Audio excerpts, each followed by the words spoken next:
ఈరోజు మీ అందరితో షేర్ చేసుకోవాలనుకుంటున్న విషయం ఏంటంటే, ప్రపంచంలో కల్లా అతి ఆనందకరమైన వ్యక్తి ఒక సలహాలో.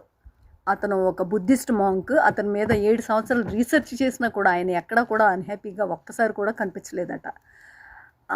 ఆయన మీద అంత రీసెర్చ్ చేసినా కూడా ఆయన హ్యాపీగానే ఉన్నాడట.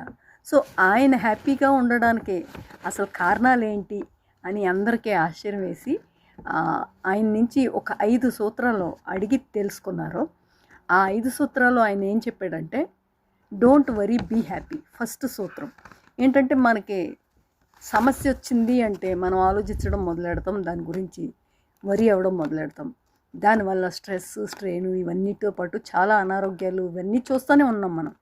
సో సమస్య ఏదైనా సాల్వ్ చేసుకోగలిగేదైతే గట్టిగా ప్రయత్నించండి, దాన్ని సాల్వ్ చేసేసి తాడో పేడో తేల్చేయండి. అంతే తప్పిస్తే దాని గురించి ఆలోచించి బుర్రను పాడు చేసుకోవద్దు. అంటే మనం ఆలోచించే దాని మీద పెట్టే ఎనర్జీ దాన్ని సాల్వ్ చేయడంలో పెట్టామనుకోండి, అది బాగుంటుంది. ఆలోచించొద్దు, హ్యాపీగా ఉండండి. మీ హ్యాపీనెస్ని పాడు చేసుకోవద్దు సమస్య గురించి. అది ఫస్ట్ది. సెకండ్ సూత్రం వచ్చేసి, మనం ఇతరుల పట్ల కేరింగ్గా ఉండాలి, దయగా ఉండాలి.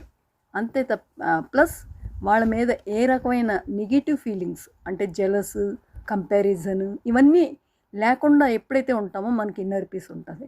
ఎప్పుడైతే ఈ 3 మనం పాటిస్తామో ఖచ్చితంగా మనం ఆనందంగా ఉండొచ్చు. అయితే ఇవన్నీ ఒక్క రోజులో రావు, ప్రాక్టీస్ చేయాలి. ఫుట్బాల్, టెన్నిస్లో ఎలా ప్రాక్టీస్ చేసి నేర్చుకుంటాం, ఇది కూడా అలాగే ప్రాక్టీస్ చేస్తే ఇవన్నీ కూడా మనం సాధించవచ్చు. అయితే మూడోది వచ్చేసి, మన లైఫ్ పర్పస్ ఏంటి, మనం తపనేంటి, ఏం చేయాలనుకుంటున్నాం, దాన్ని ఖచ్చితంగా 100% మనదే ఎఫర్ట్ పెట్టి దాన్ని సాధించేయండి. కంపల్సరీ మీరు హ్యాపీగా ఉంటారు.